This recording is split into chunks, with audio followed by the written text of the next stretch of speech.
एक बार फिर से आप सभी का स्वागत है स्वदेश 24x7 न्यूज चैनल में और मैं हूं आपके साथ हाजिर शुभम सानी। चलिए शुरुआत करते हैं बुलेटिन में खास खबर के साथ। खबर जगदलपुर से जुड़ी है, जहां बस्तर अधिकार मुक्ति मोर्चा और जनता कांग्रेस छत्तीसगढ़ जे ने एनएमडीसी पर एक बार फिर गंभीर आरोप लगाए हैं। आपको बता दें, मुक्ति मोर्चा के पदाधिकारियों का कहना है कि जिस मुद्दे को उन्होंने पहले ही उठाया था वह अब मीडिया की सुर्खियों में आने के बाद प्रशासन की नजर में आया है। मुक्ति मोर्चा के नवनीत चांद ने कहा है कि उन्होंने पहले ही चेताया था कि यह कोई साधारण टेलिंग डैम नहीं बल्कि बस्तर वासियों के लिए टेलिंग बम है। इस संबंध में लिखित शिकायत भी की गई थी, लेकिन समय रहते कार्रवाई नहीं होने की वजह से घटनाओं की पुनरावृत्ति हुई है।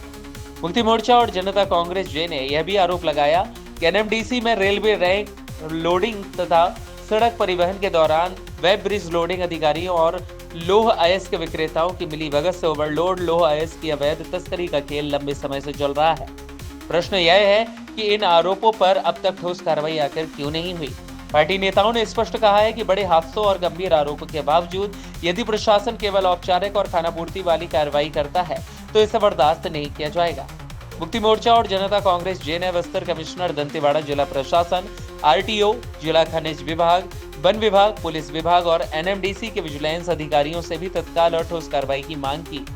नेताओं ने चेतावनी दी है कि यदि इन मामलों में उचित कार्रवाई नहीं हुई तो मुक्ति मोर्चा और जनता कांग्रेस जे सड़कों पर उतरकर आंदोलन के लिए विवश होगी। जय बस्तर साथियों, आज हम एक महत्वपूर्ण विषय को लेकर आपके समक्ष आए हैं। जैसे कि हमने पिछले दिनों 17 दिसंबर को जनता कांग्रेस छत्तीसगढ़ जे के प्रदेश अध्यक्ष माननीय अमित जोगी जी और मेरे संयुक्त नेतृत्व में और दंतेवाड़ा जिला इकाई के अध्यक्ष और वहां के संभागीय अध्यक्ष की अध्यक्षता में जो बड़ा घेराव एनएमडीसी का हुआ था और आर्सेलर मित्तल के और एनएमडीसी के वादा खिलाफी के विरुद्ध जो हमने बातें कही थी वो अब सच निकलकर सामने आ रहा है।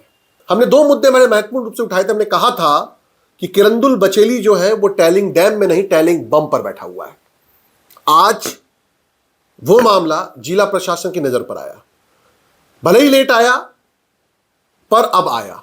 पर सवाल ये उठता है कि आ जाने के बाद क्या कार्रवाई होगी। हमने दो महत्वपूर्ण मुद्दे उठाए थे। हमने कहा था कि बिना वेब ब्रिज के, चाहे वो रेलवे का रेक हो चाहे वो ट्रकों से हो रहे परिवहन, हमने दोनों मुद्दों पर कहा था कि कहीं ना कहीं जो आयरन ओर के लाइजनर हैं, प्राइवेट उद्योगपतियों के लिए जो माल खरीदा जा रहा है, उनके जो लाइजनर हैं, उनकी मिली भगत एनएमडीसी के अधिकारियों के साथ है और उनकी मिली भगत और उनके संयुक्त षड्यंत्र से ही ये ओवरलोड का कार्रवाई चल रहा है। हमने कहा था कि रेलवे का अपना कोई वेब ब्रिज और एनएमडीसी का अपना कोई वेब ब्रिज रेक भरने को लेकर नहीं है। एनएमडीसी से माल भरने के बाद भांसी के वेब ब्रिज पर के मापदंड के आधार पर जो है शासन की रॉयल्टी, माइनिंग रॉयल्टी और वन विभाग की रॉयल्टी कटती है और किसी भी प्रकार के मैनुअल वेब ब्रिज ना होने के कारण से, ना ही इलेक्ट्रॉनिक वेब ब्रिज होने के कारण से इस बात की संभावनाएं बनी रहती हैं कि निर्धारित मात्रा से अधिक मात्रा का लोहा डल सकता है। वही सेम चीज हमने ये भी कहा था कि पिछले दिनों कई ऐसे मामले आए, खासतौर पे कांकेर में एक ट्रक को पकड़ा गया था जिसमें कि ओवरलोड माल पाया गया था। वैसा ही कुछ पिछले दिनों किरंदुल बचेली के लोह अयस्क की लोडिंग के मामले में भी आया। अब सवाल ये उठता है कि एनएमडीसी का विजिलेंस, माइनिंग डिपार्टमेंट की टीम, आरटीओ की टीम, जिला प्रशासन की टीम और पुलिस विभाग की टीम क्या कर रही है, और सेम रेलवे के भी विजिलेंस की टीम इस पूरे मामले में क्या कर रही है। ये तो एक पहला इशू है। दूसरा इशू हमने जो उठाया था कि टैलिंग डैम नहीं, टैलिंग बम है। आप जब रिसर्च करेंगे तो आपको पता चलेगा कि आने वाले समय में एनएमडीसी स्टील प्लांट, एनएमडीसी उत्खनन, आर्सेलर मित्तल के द्वारा जितने मात्रा में वहां पर उत्खनन होगा या परिवहन होगा, उन सब चीजों के टैलिंग्स की मात्रा 70 मिलियन टन 2035 तक होने जा रही है। अंतर्राष्ट्रीय स्तर पर जब आप टैलिंग डैम्स को रिसर्च करेंगे तो आपको पता लगेगा कि 2011 तक लगभग पूरी दुनिया में 48 बड़ी घटनाएं हुई हैं, जिसमें लगभग 2000 से अधिक लोगों ने अपनी जान गंवाई है। और किरंदुल बचेली के अंदर में 2020 और 2024 में टैलिंग डैम टूटने से बहुत से लोगों का घर परिवार प्रभावित हुआ, और ना केवल प्रभावित हुआ बल्कि आज भी लोगों के क्षेत्र से मलबे नहीं निकले हैं। कई लोग आर्थिक रूप से नुकसान झेलने को तैयार रहे हैं और किसी को भी न्याय नहीं और उचित मुआवजा नहीं मिला है। और कहने के लिए यह भी एक बात है कि उसमें किसी एक की जान भी गई है, वो उस पर अभी तक जांच चल रही है। तो सवाल उठता है कि ये जो कल्पतरु कंपनी के द्वारा स्लरी पाइपलाइन एनएमडीसी का डैम बनाया जा रहा था, उस डैम पर गुणवत्ताहीन निर्माण पाए गए हैं। नंबर एक, सबसे इंपॉर्टेंट चीज जो हम कह रहे हैं वो ये है कि आखिर इस निर्माण से पहले सॉइल टेस्ट करवाना अनिवार्य है, वो क्यों नहीं करवाया गया। नंबर दो, परत दर परत मिट्टी बिछाने की जो नियमावली है उसका पालन क्यों नहीं हुआ, और जो कॉम्पोजिशन प्रक्रिया का पालन किया जाना था वो प्रक्रिया का पालन नहीं हुआ। अब सिंचाई विभाग के अधिकारियों का कहना यह है कि यदि वो डैम 70% भर जाता है तो उसका दबाव डैम नंबर 2 में पाड़ापुर के आएगा और एक बड़ा खतरा निर्माणाधीन हो जाएगा।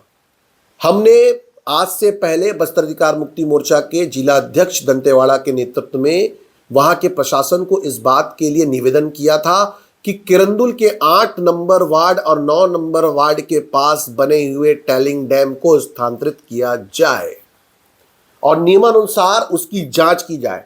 पर इन सब पूरी प्रक्रिया में जिला प्रशासन ने आंख मूंद रखा था, विशेषज्ञों ने आंख मूंद रखा था। लगातार जितने भी डिपॉजिट्स की स्वीकृति, पर्यावरण स्वीकृति हो रही है, उसके लिए जो थर्ड पार्टी के द्वारा सर्वे रिपोर्ट जमा करवाया जाता है, उस रिपोर्ट की कोई भी विघ्न जांच जिला प्रशासन या पर्यावरण विभाग, जलवायु मंत्रालय विभाग, केंद्र और राज्य के द्वारा नहीं किया जाना ही सबसे बड़ा चिंता का विषय है।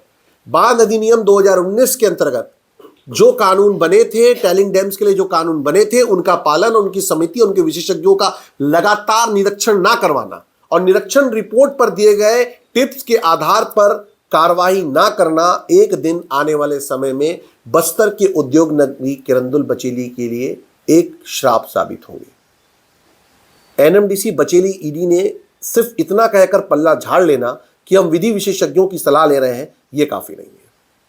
हम आज जिला प्रशासन से, राज्य सरकार से, जलवायु मंत्रालय के मंत्री, राज्य मंत्री जो कि बस्तर से ही आते हैं, आदरणीय केदार कश्यप जी से विनम्रता पूर्वक हाथ जोड़कर निवेदन करते हैं कि तमाम वो टैलिंग डैम्स जो किरंदुल बचेली के क्षेत्र में या अन्य उत्खनित क्षेत्रों के अंदर में बनाए गए हैं, उन सब का जो है जांच करवाया जाए और जांच रिपोर्ट के आधार पर दोषी अधिकारियों के विरुद्ध और दोषी एजेंसियों के विरुद्ध कार्रवाई की जाए।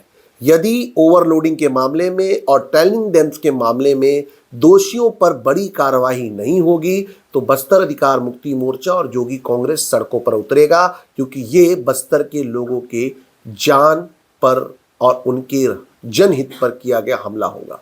हम ये नहीं होने देंगे, हम जनहित की हानि होने नहीं देंगे। हम दंतेवाड़ा कलेक्टर से और बस्तर कमिश्नर से विशेष निवेदन करते हैं कि इस मामले में एक विशेष कमेटी बनाए और गहन जांच कर दोषियों के विरुद्ध कार्रवाई करें। जय बस्तर।